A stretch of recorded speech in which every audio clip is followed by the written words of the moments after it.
रामनगर गांव में हर साल बहुत ज्यादा ठंड पड़ती थी क्योंकि ये गांव चारों ओर बर्फ से घिरा हुआ था। जनवरी का महीना अभी शुरू ही हुआ था। गांव के सभी घरों की छत सुबह सुबह ओस की चादर से ढकी हुई रहती थी। ये ठंड का मौसम अमीरों के लिए बहुत सुहाना होता है, पर गरीबों के लिए तो मानो उन पर पहाड़ टूटने जैसा होता है। ये क्या अनपढ़ गवार, ये आटे वाले हाथ क्यों लगा दिए मेरे ऑफिस वाले बैग पर?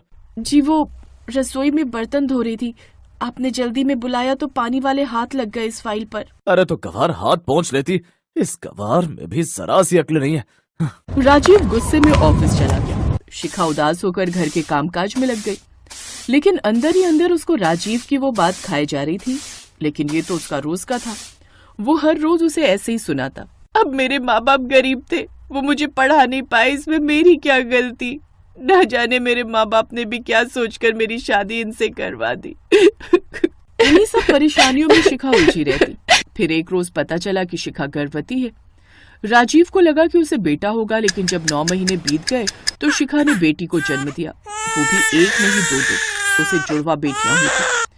अब तो शिखा उसे और भी चुभने लगी थी। ऐसे ही 5 साल बीत गए, लेकिन अब राजीव इन सब से थक चुका था। फिर एक रोज, इस गवार से शादी करके तो मेरी जिंदगी खराब हो गई। अगर मैं इसी के साथ उम्र भर रहा तो मेरी तो बाकी की जिंदगी भी खराब हो जाएगी। यही सब सोचते हुए उसने एक फैसला किया और सुधा के साथ उसकी दोनों बेटियों को बाहर निकाल दिया। बेचारी शिखा अपनी 5 साल की दोनों बच्चियों के साथ सड़क पर भटकने लगी और फिर वो रामनगर गांव पहुंची, जहां वो एक झोपड़ी डालकर अपनी बच्चियों के साथ रहने लगी।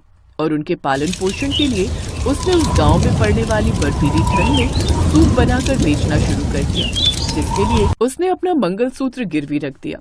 जिसके बदले वो कुछ पैसे ले आई और उनसे एक पुराना ठेला और सूप बनाने का जरूरी सामान ले आई और उसे सूप बनाकर बेचने लगी। सूप पी लो, गर्मा गर्म सूप, इस ठंड को दूर भगाए, गर्मा गर्म सूप मजे दिलवाए, आइए आइए। कितने का है सूप बहन? जी सिर्फ 50 रुपए। जरा तीखा वाला बनाना तो। जी भाई साहब अभी बनाती। कड़कड़ाती ठंड में सुधा सभी ग्राहकों को गर्मा गर्म सूप बनाकर देती, जिससे उसकी कमाई होने लगी।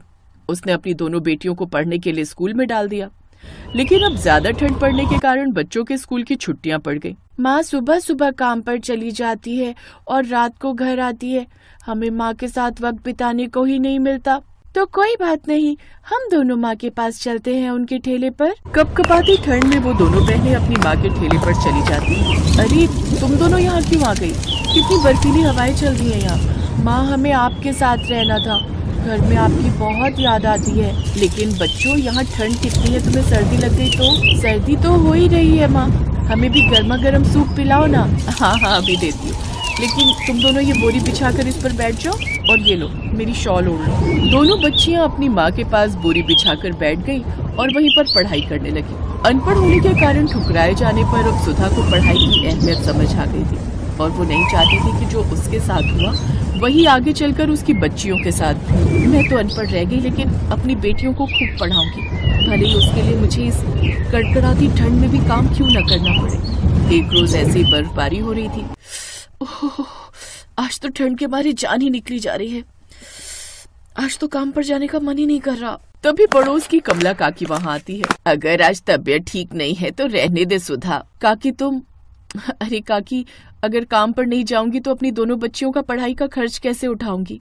जब इनके बाप को इसकी नहीं पड़ी तो फिर तुम्हें क्या पड़ी है? कैसी बातें करती हो काकी, भले इनके बाप ने इनको छोड़ा हो, लेकिन मैं तो इनकी माँ हूँ, मैंने इनको जना है, भला मैं इन्हें कैसे छोड़ दूं? ठीक है, फिर जैसी तेरी मर्जी। ये कहकर सुधा अपना ठेला लेकर कड़कड़ाती ठंड में काम पर चली गई। उस रोज भी उसकी तबीयत काफी खराब थी, लेकिन फिर भी अपनी बेटियों का पेट भरने की खातिर वो लगातार इतनी ठंड में भी रात को 8-8 बजे तक सूप बेचकर घर लौटी। लेकिन एक रोज घर लौटते वक्त वो बेहोश होकर चक्कर खाकर गिरने ही वाली थी कि तभी कमला काकी का बेटा मोहन वहाँ से गुजर रहा था। उसने सुधा को सहारा दिया और उसे उसके घर तक लेकर आया। माँ को। तभी कमला काकी भी वहाँ आ गई। मोहन ने सुधा के हाथ पांव रगड़े, जिससे उसके शरीर में थोड़ी गर्माहट आई और वो होश में आ गई। भगवान का लाख लाख शुक्र है, तुम बिल्कुल ठीक हो, मैं तो डर ही गया था। कमला काकी मोहन के चेहरे की वो घबराहट देखते ही समझ गई कि मोहन मनी मन सुधा को पसंद करता है। दरअसल शादी के कुछ दिन बाद ही मोहन की पत्नी गर्भवती हो गई, लेकिन डिलीवरी के दौरान कुछ कॉम्प्लिकेशन होने के कारण माँ और बच्चे दोनों की ही मौत हो गई थी। तब से मोहन हमेशा उदास ही रहता।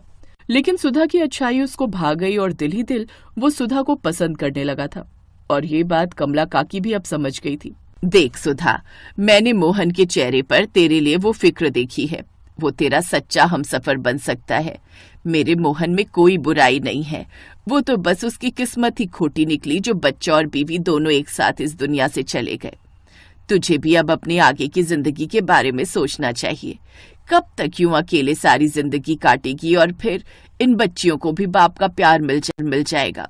मोहन के साथ कितनी घुल मिल भी गई हैं। मैं बस ये चाहती हूँ कि तू खुश रहे। बाकी जो तुझे ठीक लगे वो कर। माँ, मोहन चाचा बहुत अच्छे हैं, कर लीजिए ना उनसे शादी। अब सुधा भी मोहन के बारे में सोचने लगी। मोहन जब भी फैक्ट्री से आता उसके ठेले पर जरूर आकर रुकता। बातों ही बातों में अब सुधा भी मोहन को पसंद करने लगी और फिर कुछ दिनों बाद उन दोनों ने शादी कर ली। दोनों बच्चियों को पिता का प्यार भी मिल गया और साथ में दादी का भी, कमला काकी के रूप में। जहां मोहन अपनी फैक्ट्री में ठीक ठाक कमाई कर लेता, वहीं सुधा भी अपने सूप के काम से बचत कर लेती और अब वो सब एक साथ खुशी खुशी अपना जीवन व्यतीत